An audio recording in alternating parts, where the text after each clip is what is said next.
Hello and welcome to Nudge, the podcast that's dedicated to uncovering smart, proven ways to improve your marketing. Now imagine you're on a date. You meet for drinks after work, share a few funny stories about friends, and overall you think the date is going okay. Not amazing, but okay.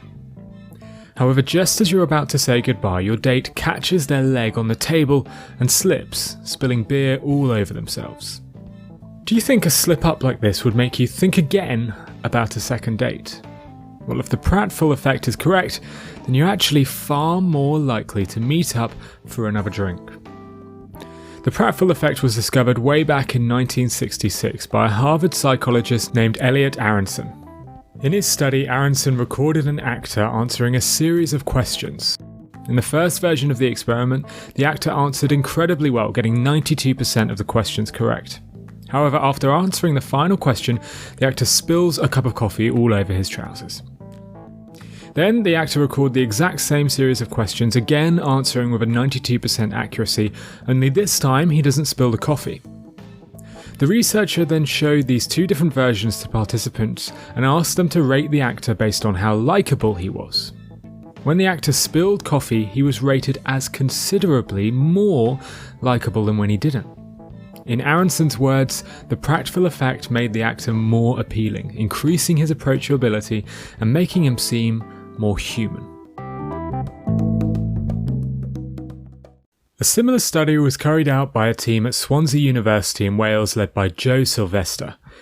This time the researchers looked at the effect of admitting to past mistakes in an interview. The team found that those who highlighted past mistakes in their second round interviews were considered more likeable and thus were far more likely to be offered the job. Essentially, highlighting your weaknesses and flaws, or revealing one, perhaps by spilling your coffee, increased your likability. I asked Joseph Marks, a doctoral researcher at University College London and author of Messengers, a book about why some characteristics make people more successful, to explain why this effect occurs. So messengers who admit to small weaknesses in their case before delivering them will actually shape how receptive people are to their subsequent message because they're more likely to be viewed as trustworthy and credible. Essentially, their audience is disarmed by the very fact that they haven't tried to big it up and seem to be offering sincere advice. But the Pratfall Effect won't just help you secure a second date. In fact, studies suggest that it could save you from a spell in prison. The effect is very robust and it's been shown in a number of situations. So, for example, trial attorneys who admit to a weakness before a rival attorney points to it tend to win more cases. Political campaigners who begin speeches by saying something positive about an opponent will often receive the boost in their perceived trustworthiness. And advertisers who point out a small drawback in their product or their service before highlighting its strength can experience a large increase in sales. As Joseph says, the Pratfall Effect doesn't just work for people, it works for products and advertisements as well. Consumer psychologist Adam Ferrier proved this by asking a representative sample of 626 people a question about cookies. The participants were shown two cookies which were identical apart from one small difference. One cookie had a rough edge, while the other was perfectly smooth.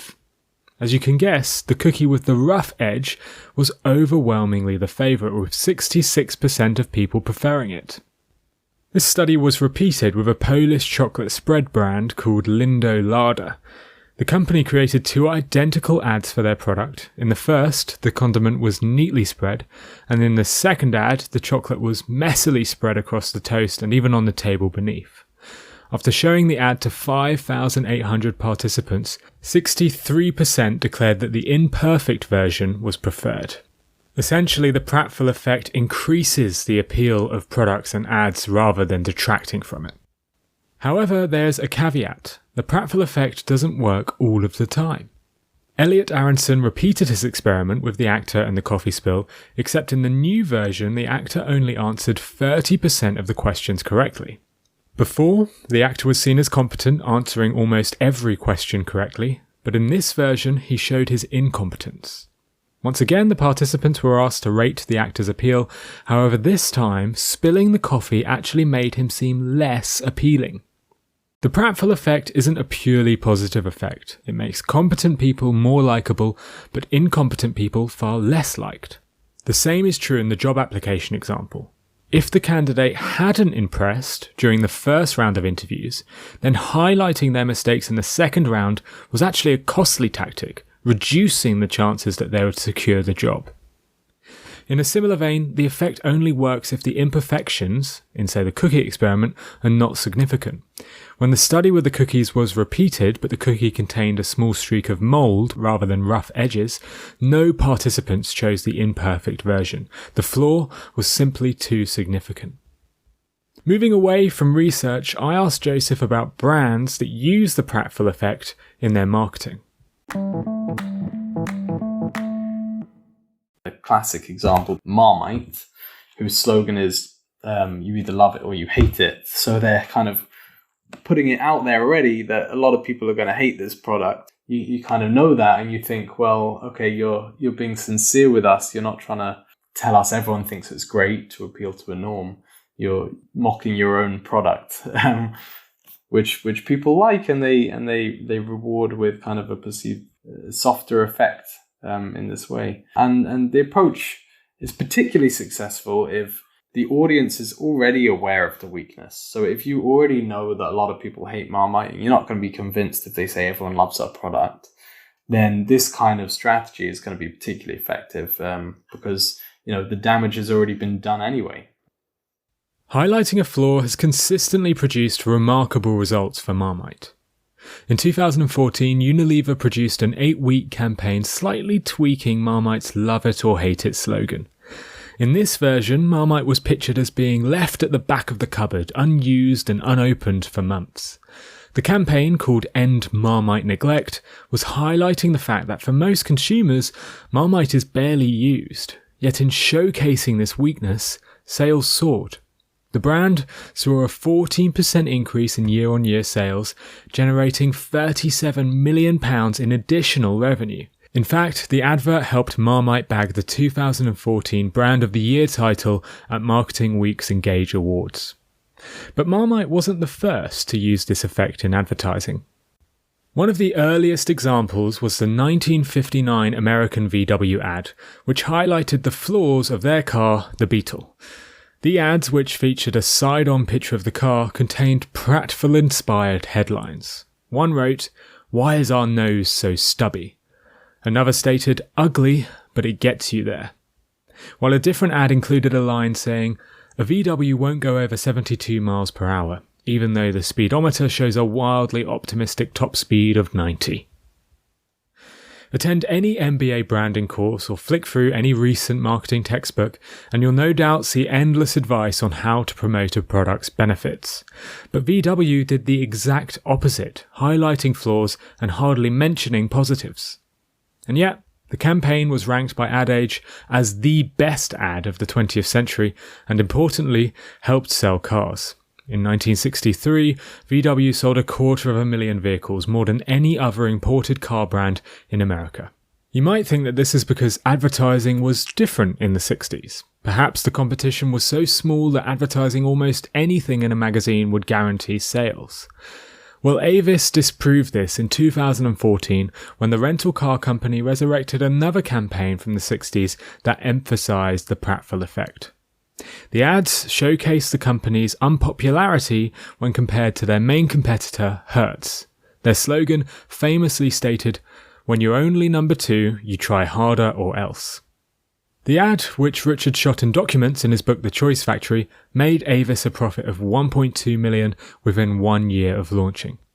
And it's not just cars. KFC's FCK campaign, Stella Artois' reassuringly expensive slogan, and Picnic's Chocolate's deliciously ugly ads all follow the same format. One of my favourite examples doesn't come from a major brand, but a small ski resort in Utah. Snowbird Resorts produced an ad showing a 1-star review from a customer. The review, titled "Too Advanced," said, "I've heard that Snowbird is a tough mountain, but this is ridiculous. How is anybody supposed to ride it? Not fun." Unsurprisingly, the promotion generated considerable business and was the first time a Utah ski resort was featured on Advertising Week's website. Revealing your weaknesses according to the Pratfall Effect is apparently a smart idea. Now, one of my weaknesses was spending weeks over the 2020 lockdown re-recording videos for the Science of Marketing course. The course should have only taken a few days to record, but I'm awful at pronunciation, so I had to re-record lessons time and time again. But that hard work paid off. Today, many of you are leveling up your marketing by taking the Science of Marketing course. The 4-part course contains 52 bite-sized video lessons, and it's got information from marketing pioneers, inspiring researchers, and game-changing companies to help you understand how to improve your marketing. Now, access to this course is completely free, but there is a waiting list, so don't hesitate and sign up today. Click the link in the show notes or head to scienceofmarketing.teachable.com to sign up. Snowbird highlighted their negative reviews online while the rest of us only ever show our 5-star ratings. Which raises an interesting point. Would a company with a fantastic 5-star rating be seen as worse or better than one with 4.5 stars? A 2015 study analysed 111,000 product reviews across 22 categories and linked the product's ratings with the actual probability of purchasing. What they found was that the perfect 5-star scores didn't produce the highest amount of sales. Instead, scores between 4.2 stars and 4.5 stars were far more likely to result in a purchase. The authors from Northwestern University stated that the negative reviews had a positive impact because they help establish trust and authenticity. Consumers understand that a product can't be perfect and find a lower rating more believable. The Pratfall Effect can give a politician a bump in the polls, it can help secure a job ahead of an equal candidate, and it can even encourage a jury to acquit someone. For products, it's also extremely powerful, making imperfect cookies taste nicer than their rounded counterparts. But it's also seen as an incredibly powerful marketing tool, helping the likes of Marmite, Avis, and VW dramatically increase their sales. Most of you would have heard of the extremely well-known Carlsberg campaign that states, "It's probably the best beer in the world." Well, the marketing gurus who came up with that slogan have even started to trial the Pratfall Effect in their ads, slightly tweaking the line so it now reads, "Probably not the best beer in the world."